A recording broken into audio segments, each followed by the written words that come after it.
File 9. No adverts from audiobooksforfree.com. Chapter 2. The Flower of Utah. This is not the place to commemorate the trials and privations endured by the immigrant Mormons before they came to their final haven. From the shores of the Mississippi to the western slopes of the Rocky Mountains they had struggled on with a constancy almost unparalleled in history.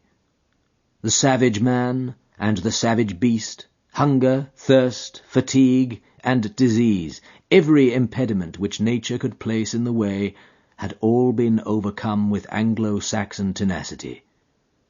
Yet the long journey and the accumulated terrors had shaken the hearts of the stoutest among them. There was not one who did not sink upon his knees in heartfelt prayer when they saw the broad valley of Utah bathed in the sunlight beneath them, and learned from the lips of their leader that this was the promised land, and that these virgin acres were to be theirs for evermore. Young speedily proved himself to be a skilful administrator as well as a resolute chief. Maps were drawn and charts prepared in which the future city was sketched out. All around, farms were apportioned and allotted in proportion to the standing of each individual. The tradesman was put to his trade, and the artisan to his calling. In the town, streets and squares sprang up as if by magic. In the country there was draining and hedging, planting and clearing, until the next summer saw the whole country golden with the wheat crop. Everything prospered in the strange settlement. Above all, the great temple which they had erected in the center of the city grew ever taller and larger. From the first blush of dawn until the closing of the twilight, the clatter of the hammer and the rasp of the saw were never absent from the monument which the immigrants erected to him who had led them safe through many dangers. The two castaways, John Ferrier and the little girl, who had shared his fortunes and had been adopted as his daughter, accompanied the Mormons to the end of their great pilgrimage. Little Lucy Ferrier was borne along pleasantly enough in Elder Stangerson's wagon, a retreat which she shared with the Mormon's 3 wives and with his son, a headstrong, forward boy of 12. Having rallied with the elasticity of childhood from the shock caused by her mother's death, she soon became a pet with the women, and reconciled herself to this new life in her moving, canvas-covered home. In the meantime, Ferrier, having recovered from his privations, distinguished himself as a useful guide and an indefatigable hunter. So rapidly did he gain the esteem of his new companions that when they reached the end of their wanderings it was unanimously agreed that he should be provided with as large and as fertile a tract of land as any of the settlers, with the exception of Young himself, and of Stangerson, Kemble, Johnston, and Drebber, who were the 4 principal elders.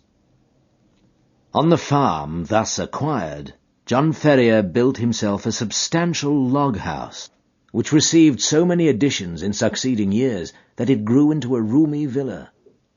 He was a man of a practical turn of mind, keen in his dealings and skilful with his hands. His iron constitution enabled him to work morning and evening at improving and tilling his lands.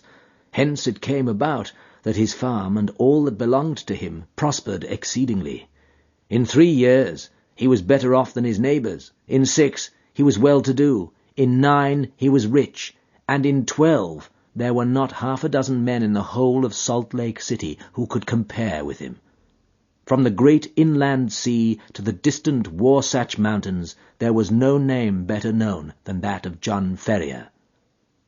There was one way, and only one, in which he offended the susceptibilities of his co-religionists. No argument or persuasion could ever induce him to set up a female establishment after the manner of his companions. He never gave reasons for this persistent refusal, but contented himself by resolutely and inflexibly adhering to his determination.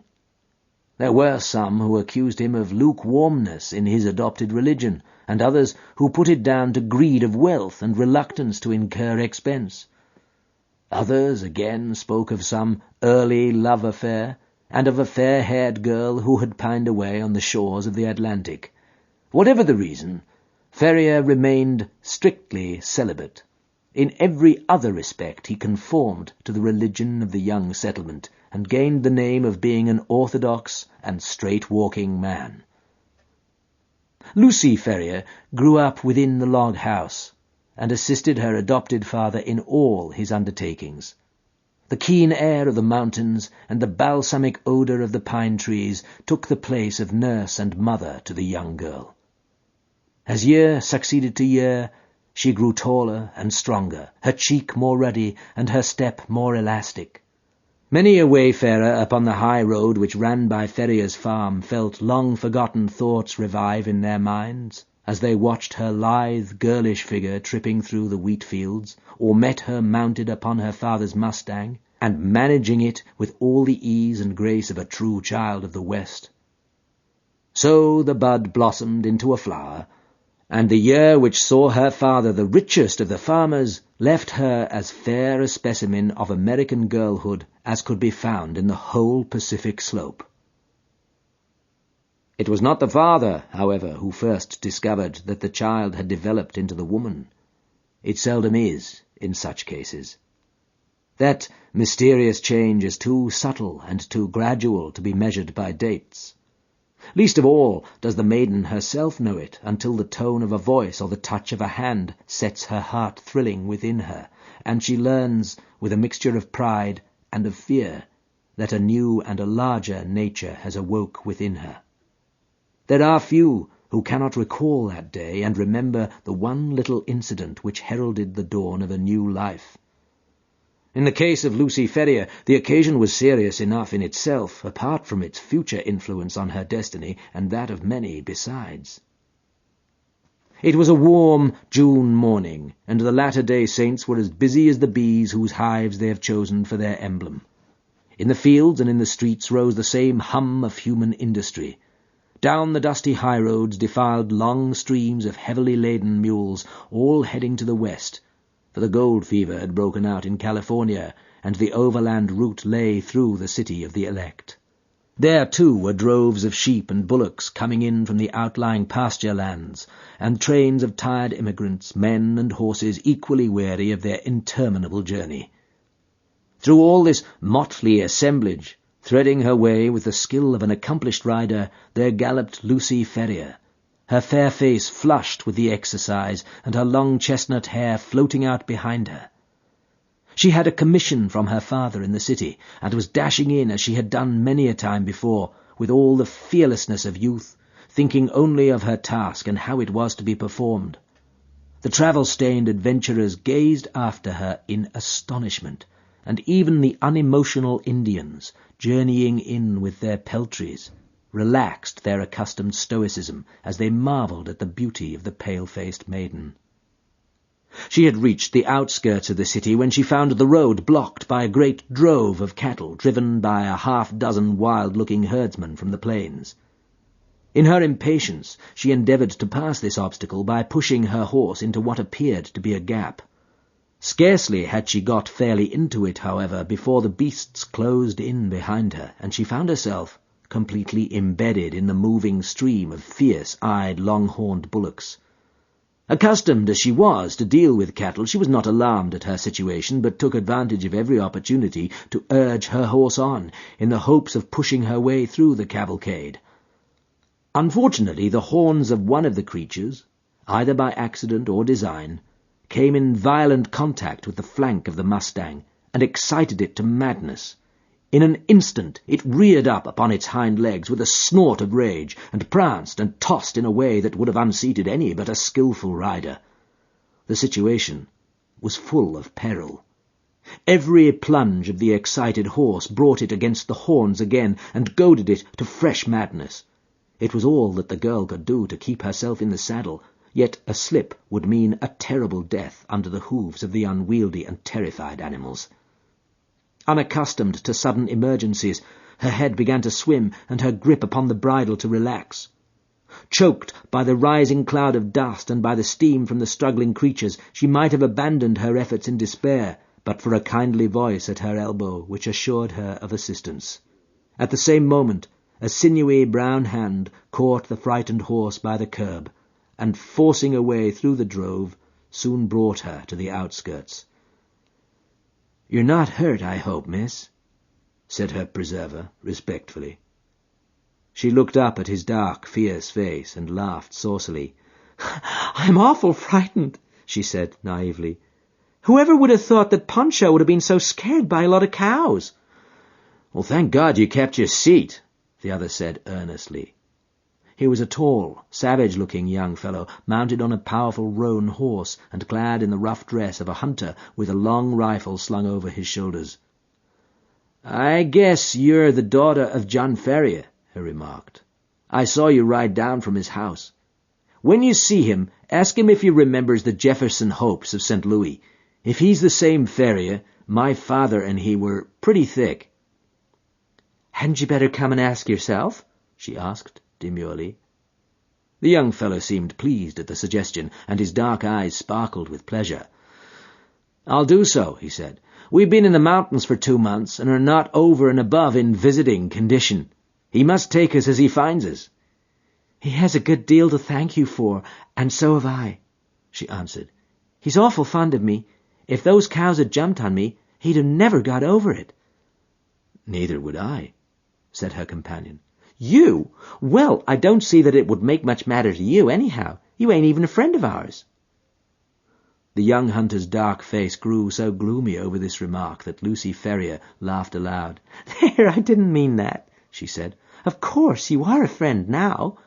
You must come and see us. Now, I must push along, or Father won't trust me with his business any more.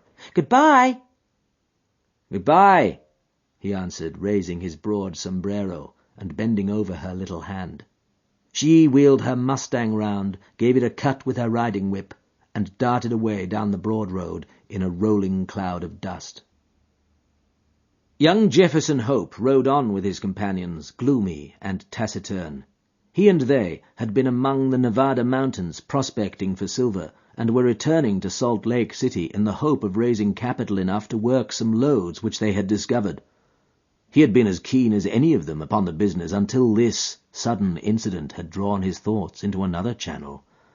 The sight of the fair young girl, as frank and wholesome as the Sierra breezes, had stirred his volcanic, untamed heart to its depths. When she had vanished from his sight, he realized that a crisis had come in his life, and that neither silver speculations nor any other questions could ever be of such importance to him as this new and all-absorbing one.